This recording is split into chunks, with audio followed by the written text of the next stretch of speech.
Hello students, today we are going to study about a very interesting topic, that is current electricity, regarding which you have many queries in your mind, but the answers to all these queries are hidden in this lesson. Now, what exactly is electricity? You might have thought many a times. Nowadays, in modern times, we cannot even think a single moment without electricity, because all our domestic appliances work on electricity, as well as our schools, colleges, educational institutions, hospitals, banks. All these institutions work only on electricity. Even if there is load shedding, then too our inverter charges on electricity. So not only human beings, but there are some examples of animals which also make use of this electricity. Okay, so in detail we are going to study about what is electricity today. Many a times in our lower classes we see that electricity flows. Now for the flow we require a different level. Okay, as for example, in the atmosphere we see a waterfall. Water falls from higher level to lower level. Okay, so that means there is a requirement of different level so that the flow is possible. For this we will go through an activity. Here you can see two containers.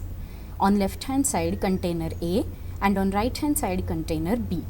In the first picture, if you see, the first container is at a little higher level than compared to the next container.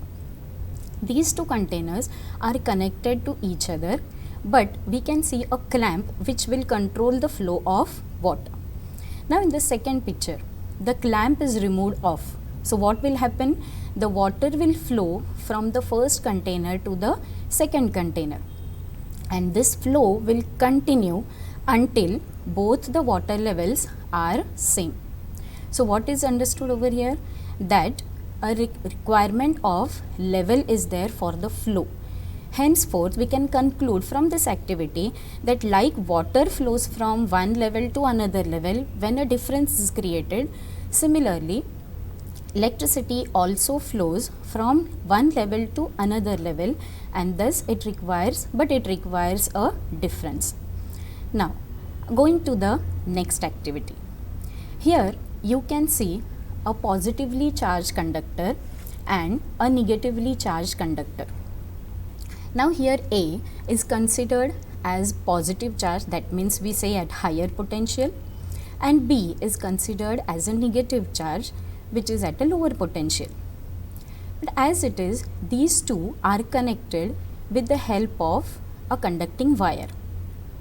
Now, as we know that electrons which are negatively charged will pass from negative charge to the positive charge, and negative is considered as at lower potential. Okay, so here electrons are going to pass from the negative charge to positive charge, that means from lower potential to higher potential. Okay, for this a best example is of the waterfall as well as the lightning which we can see in the atmosphere. Now here lightning direction is from the sky to the earth down. Now sky will be considered as, in the sky the clouds will be considered as a lower potential, that is with negative charge, where the electrons will be passing from the clouds to the earth, and our earth will be considered as a higher potential which will be considered as 0. So of course negative is less than 0. Henceforth the charge will be from the negative terminal over here from the cloud to the earth, that is higher potential. Okay, now this is exactly, so from this we can conclude that the flow, for the flow of electric current we require a difference, and that difference is said to be as potential difference. Now these two, where you can see here a positively charged conductor and a negatively charged conductor.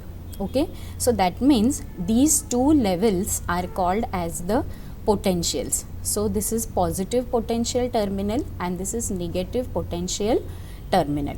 So henceforth, first of all, potential difference is required, and for creating a difference in potential is required, then only the electrons will pass from the negative terminal to the positive terminal.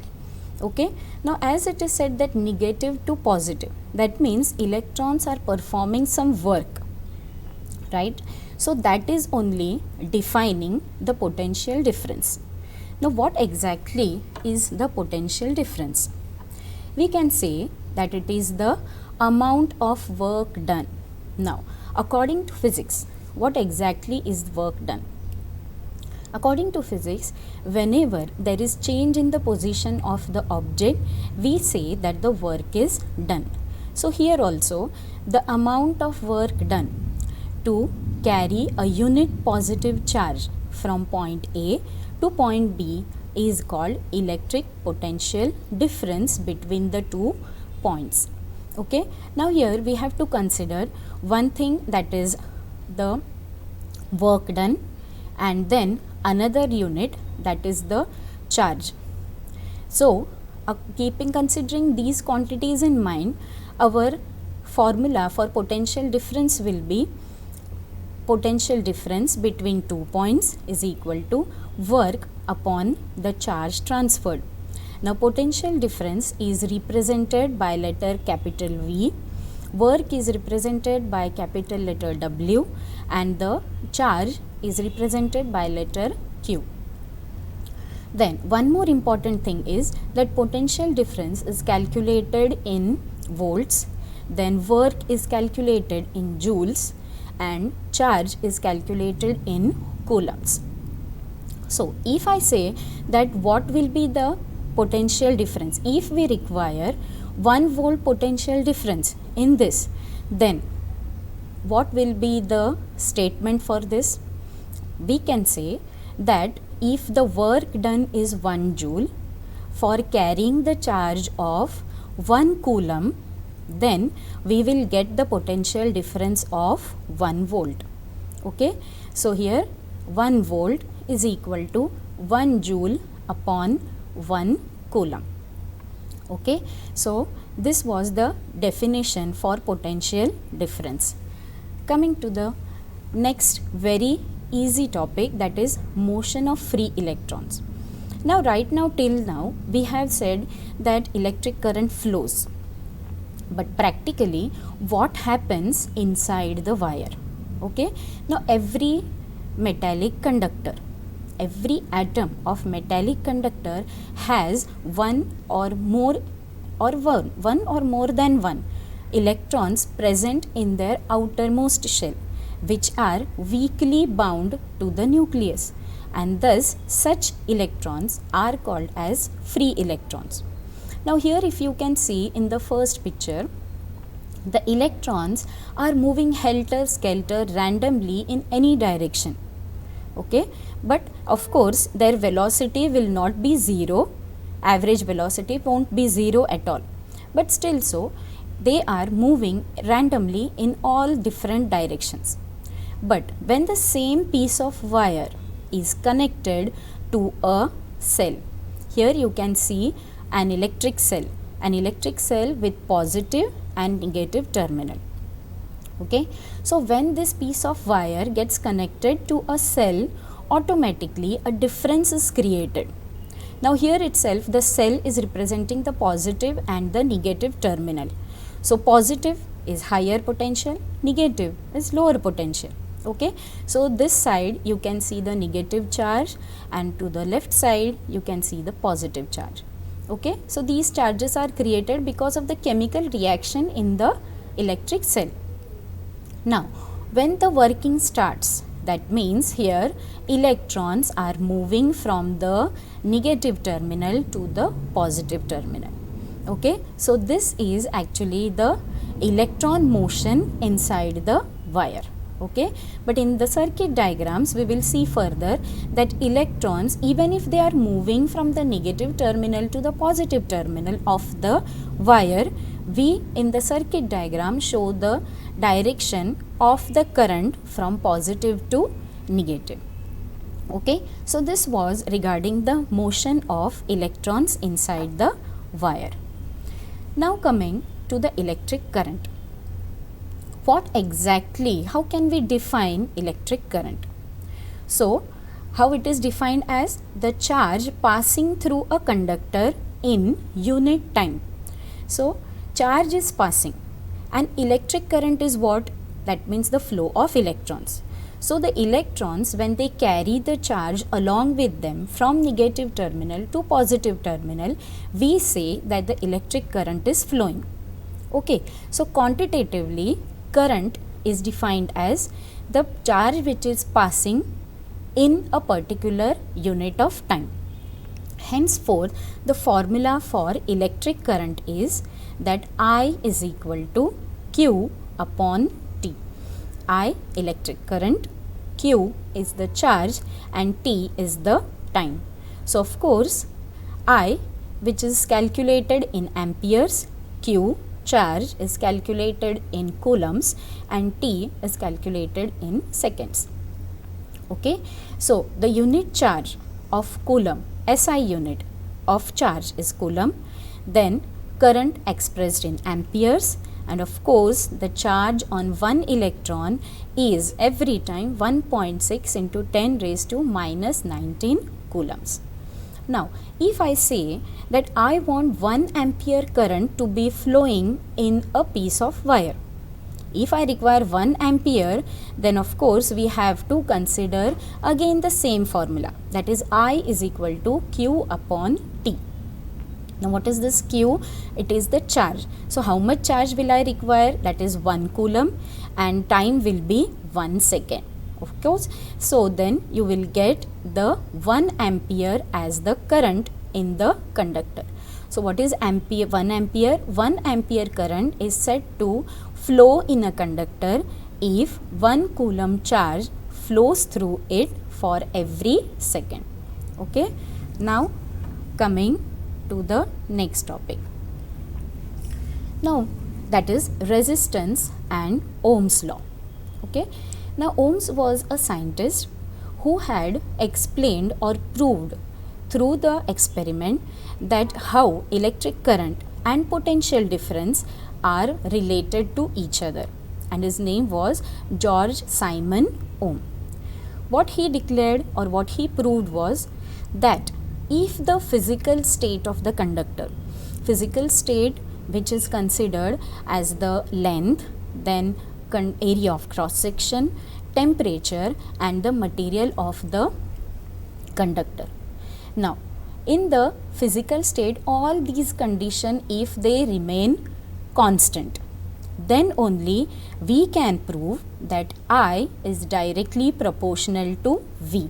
That is, current is directly proportional to potential difference.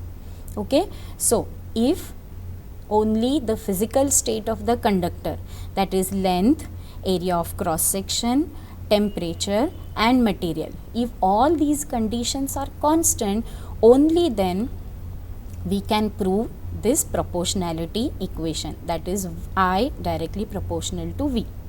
Now, this comes to a proportionality.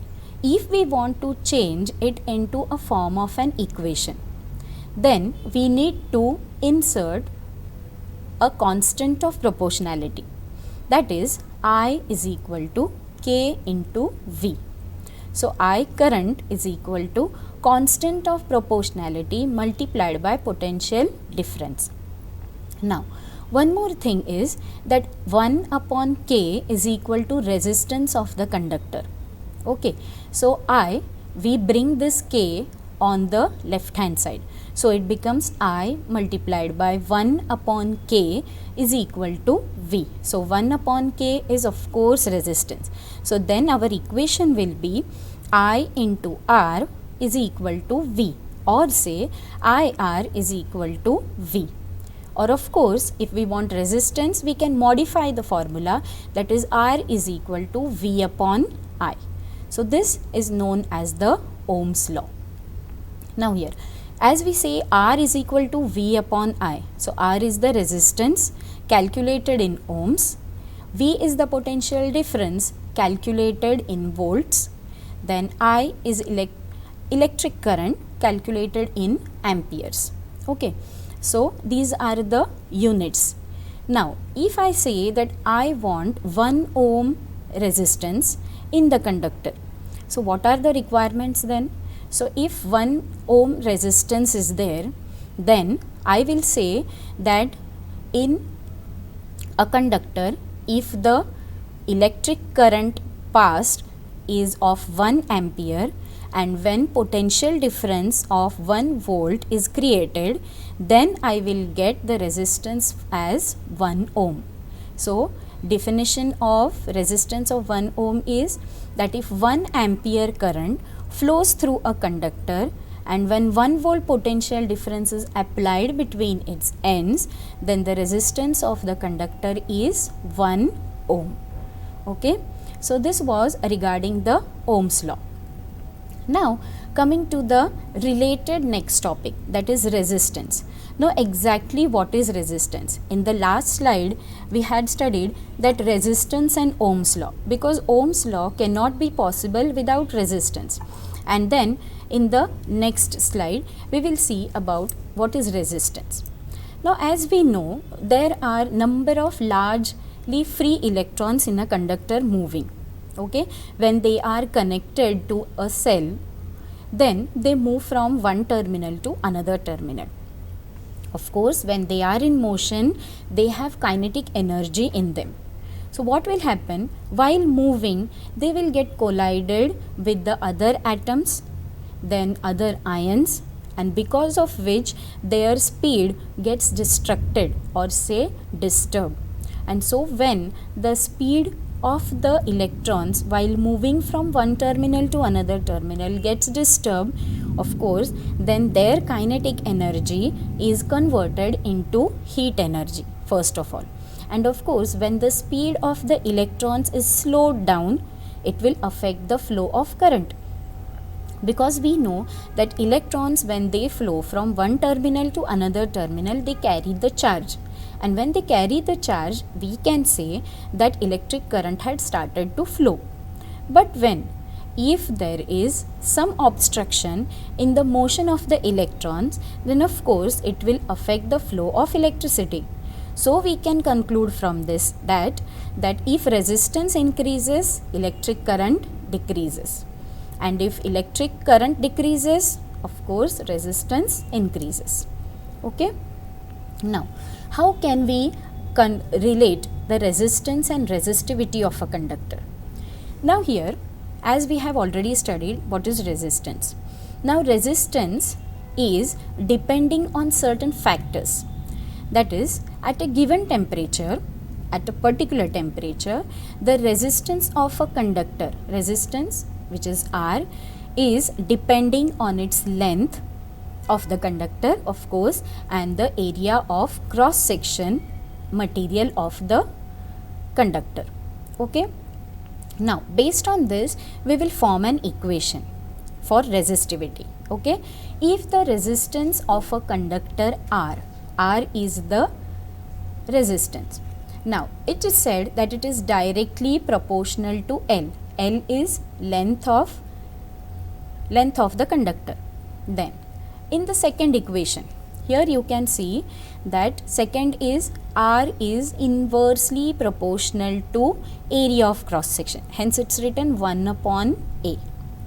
Now this first and the second equation, when we combine both of them, we get that R is proportional to L upon A. Okay. So when it is said L upon A, now proportionality sign is there in between. Now what we can do is, if we want to change it into form of an equation, then what we will do? We will put an equal to sign, but of course we need to insert a proportionality constant. So in this equation also, we are going to insert a proportionality constant which is called as rho. Okay. So R is equal to rho into L upon A, that is length upon area of cross section. So our resistivity, this rho is the resistivity also and called as the constant of proportionality. Okay, so here what we can conclude now here, that is resistance is equal to proportionality constant, that is resistivity into length upon area of cross section. Okay, now as we know, resistance is calculated in ohms, length in meters, area in meter square, and so the resistivity rho is having its unit as ohm meter. Okay, so this was regarding the resistivity and resistance of a conductor. So this rho is a constant of proportionality and the resistivity. Now this resistivity property is different for different material. So it can differ from metal to metal. So it's not constant for every material. Okay. Now continuing with the next topic, that is about the electric circuit. Here you can see many of the components together, but they are connected. Okay. Here, so what is an electric circuit? It's a continuous path of an electric current through conducting wires connected to the two ends of a cell. This is conducting wire. Okay, and then this is an electric cell, and other resistances is called an electric circuit. Okay, now we will just have a look for this circuit diagram. We'll start from electric cell. Okay, now here you can see the positive and the negative terminal. Fine. Here, as said earlier in the circuit diagram, the flow of the supply of current will be from the positive to the negative. Here you can see an arrow, so it's showing the direction of the supply. From here it will move, and there here you can see a component which is connected. This component is ammeter. Ammeter, it will show the measurement of electric current. Okay, then in series, now one after the other, in this combination, in this circuit we can see ammeter then connected to the resistance, and then here we can see a voltmeter. Voltmeter which measures the potential difference. Now hereafter, in any of the electric circuit diagrams, always remember that voltmeter is connected in parallel to the resistor, always, and ammeter is always connected to the series of resistance. Okay, then it comes to the last part of the circuit diagram, that is it completes the circuit and comes to the negative terminal of the cell. This was regarding how is an electrical circuit diagram. So with this diagram, many of the circuits first of all can be connected with the help of only circuit diagrams. Okay, so this was regarding the circuit diagram. Now here is very funny activity. Here you can see some connections done. Now the first question, point out the mistakes in the figure above. Here can you see the bulb is glowing, but the wire gets disconnected to the negative terminal. So of course it's a mistake. For the second one, here also it's not complete. The connection is not complete, it gets disconnected, and because of which the bulb should not glow. That is a mistake. In the third one, here the wires are very well connected to the cell. That means difference is created, current is flowing, but the problem is that the glowing of bulb is not shown. Then to the last one, here bulb is glowing, connection is properly done and connected to the cell, but the problem is that in between it is connected with a piece of rubber, and we all know that rubber is a bad conductor of electricity, and henceforth through this electric current cannot pass. Hence the glowing of bulb should not be shown in this. Okay, now the second question, why are the bulbs in the figures B, C and D below not lighting up? Now why is this problem?